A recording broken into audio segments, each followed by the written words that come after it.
Welcome, Algebra 2 students. This is video notes for 1.1 Learning Target B. I can add and subtract radicals. Remember, radicals is when you have square root or cube root, or you could have higher indexes where it would be fourth root, fifth root, etc. But we are going to focus on square and cube roots. The radicand is what is underneath that radical. And then anytime you have numbers out in front that are not the index, those are what you would call the coefficient. Just like 3 in front of an x is a coefficient. So if I had x and I added it to x plus a third x, we could call that 3x. For the same reason, if I had a radical 6 and I added it to another radical 6, the square root of 6 is a decimal value somewhere between 2 and 3. And I know that it's between 2 and 3 because 2 squared would give me 4. 3 squared would give me 9. So what number squared is going to give me 6? Well, it's somewhere between 2 and 3. But since I don't know what that exact value is, I'm not going to simplify. I'm not going to write that decimal value. However, I can simplify this expression, radical 6 plus radical 6, just like I simplified x plus x. I don't know what x is, but if I add 1x plus 1x plus 1x, that's the same as 3x. So if I have radical 6 plus radical 6, this is just 1 plus 1 gives me 2 radical 6's. So when you're adding and subtracting, you can add and subtract radicals that have the exact same index and radicand. I can't add root 3 plus a root 2. That can't be combined because root 3 and root 2 are different numbers. But since root 6 plus root 6, since the 6 is the same and the index is the same for each of these, if you don't see a little number there, the index is assumed to be 2. So if the index and the radicand are the same, you can combine like terms, and we would call that combining like radicals. Sometimes you will need to simplify what is underneath the radical, just like we learned in the previous learning target. Other times you'll have to do that first in order to even combine them. Let's take a look at example 1 so you can kind of see what I mean by that. The first example here has 12. Now we can reduce root 12, but I'm going to combine these before reducing. So I have 3 radical 2 minus 1, 3 radical 12 minus 1 radical 12. So I can combine those. 3 minus 1 gives me 2. But right here it says, be sure to simplify radicals in your final answer. I'm not going to leave this as 12. I'm going to reduce it. So I can factor 12, like a factor tree. 2 times 6. 6 is the same as 2 times 3. And I recognize I have a pair of 2's. So this is actually 2 times the square root of 2 times 2 times 3. 2 times 2 times 3, that is the prime factorization of 12. That's what's all underneath the radical. And since I have a pair of numbers underneath the radical, I can take that out. This is actually like saying, hey, take the square root of 4, which puts another 2 out in front. So now I have 2 2's in front, and all that's left inside is a 3. So I multiply my 2 times 2, and my final answer is 4 radical 3. So I first subtracted my radical 12's, and then I reduced one radical. You could reduce each of these on their own and then combine, but this saves the work.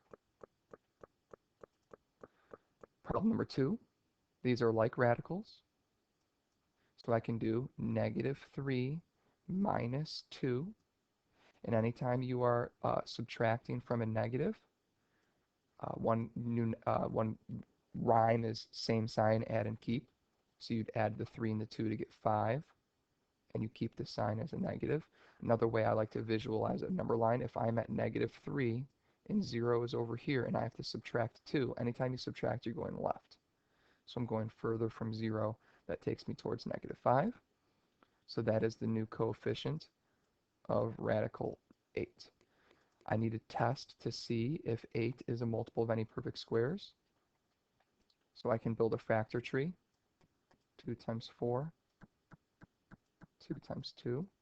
And then I can write this out. This is -5 times the square root of 2 times 2 times 2. There's 3 2's down here.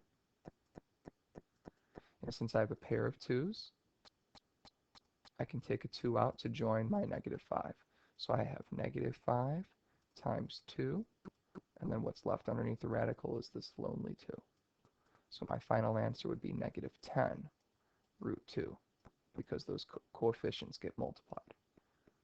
And that would be my final answer. Oops, can I fix that?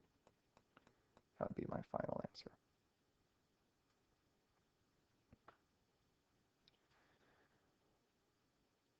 What's different about problem 3 is that these indexes are now 3. So in order to reduce, you have to look for a trio. You can't look for pairs, you have to look for a trio. So let's try that. Let's find our prime factorization for 108. 108 is even, so I can divide it by 2. Half of 108 would be 54. And then I can factor my 54. Half of 50, or actually maybe instead of dividing by 2, hopefully I recognize this is a multiple of 9. This is the same as 6 times 9. And then I can factor my 6 times 9, or my 6 to be 2 times 3, and my 9 to be 3 times 3. So then I'm going to write this out as 3 times the cubed root of a 2, a 2, a 3, a 3, and a 3.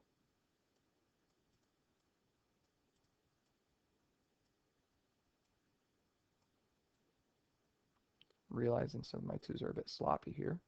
So I'm going to try and pay a little bit closer attention to that and be a little more precise. But hopefully you recognize what these numbers should be and be listening to me. So I'm looking for trios because it's the cubed root. I do not have a trio of 2's, but I do have a trio of 3's. So I can pull a 3 out. You have 3 times 3 in front. With the cube root of 2 times 2, which is 4. So this first term becomes 9 cubed root of 4. But don't forget, we are also subtracting the cube root of 4. And since I already recognize that this 4 couldn't be reduced, I don't bother reducing this 4. It's not a multiple of any perfect cubes. And now since they are both cubed root and they are both 4's, they have the same radicand and the same index, I can combine these. This is 9 minus 1.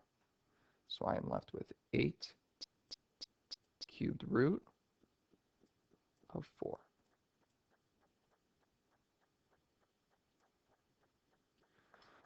Number 4 is technically a trick question because they have different indexes. This is a 2 and this is a 3. So these two things cannot be combined. I can still attempt to simplify. So I can still reduce my root 24.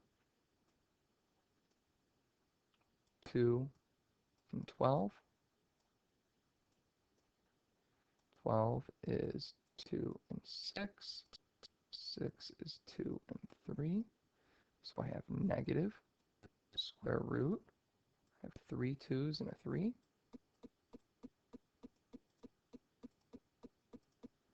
So if I have a pair of 2's, I know I can take a 2 out. 2 times 3 becomes 6. So I did the first term. Second term, I have 162. That's even, so I'm going to divide by 2. Half of 160 would be 80.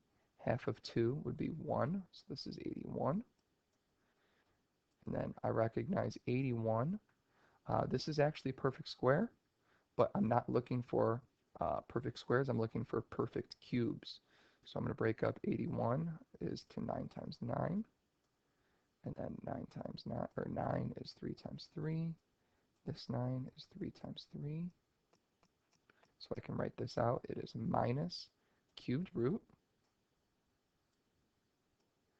I have a 2 and 4 threes. So 2, 3, 3, 3, 3. Because it's a cube root, I'm looking for a trio. I have a trio of 3's. So that comes out as the part of the coefficient. And then what's left underneath the cubed root is a 2 and a 3. So I can multiply those to make 6.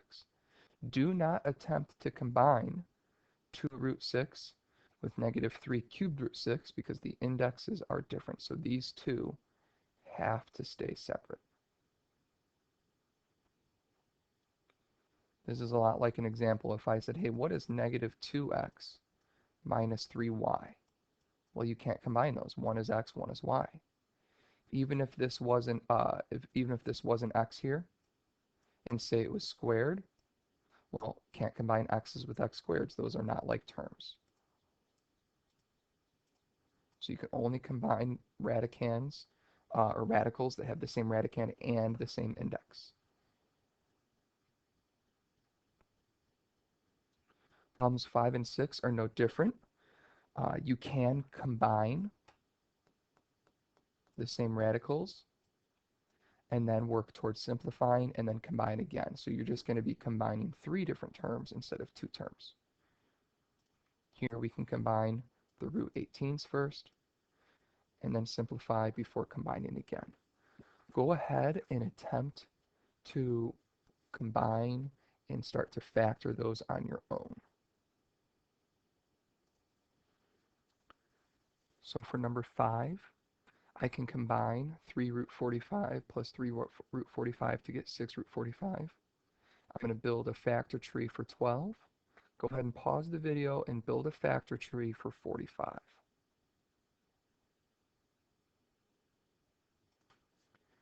You should get 5 times 9, or 15 times 3 works as well, but the final prime factorization will be a 5, a 3, and a 3. So now go ahead and write out the prime factorization with the radicals for 2 times 2 times 3 with the 2 in front, 5 times 3 underneath this radical with the 6 in front. Go ahead and pause the video and write out those prime factorizations like I did in problem 4 in this step here.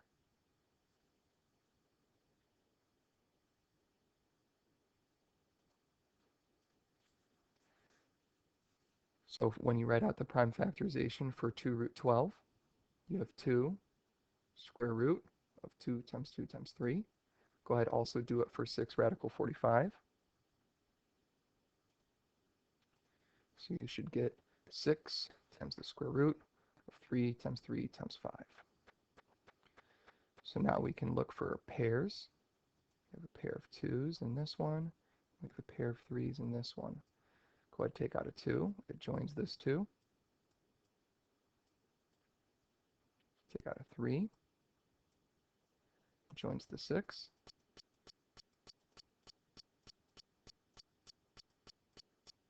So we end up with 4 radical 3 plus 18 radical 5. Now we cannot combine these because the radicands are different. One of them is square root of 3, and the other is the square root of 5. So that would be your final answer.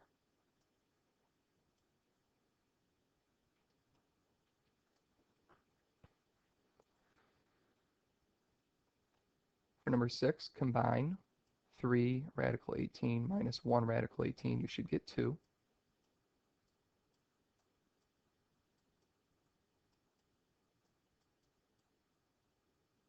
2 root 18. So now find the prime factorization for 18 and simplify and see if you can combine it with negative root 2. As you practice these problems more, you can skip small steps in your factor trees. So here I know 9 is 3 times 3, so I'm just going to write it 2 times 3 times 3. I have a pair of 3's, so a 3 comes out to join my 2. I know this is going to be multiplied, so instead of writing 2 times 3 in front, I'm just going to write a 6. and then what's left underneath the radical is a 2. Now these radicals are the same, and they have the same index. They're both root 2, so I can go ahead and combine. This is a negative 1 plus 6. Now remember, on your number line, if you're at negative 1 and you're adding 6, you have to go right, but you also have to pass 0. Another way to think about it is you could switch the order. 6 radical 2 minus 1 radical 2. What is 6 take away 1? Well, that's 5. You would end up at positive 5 root 2. Oop.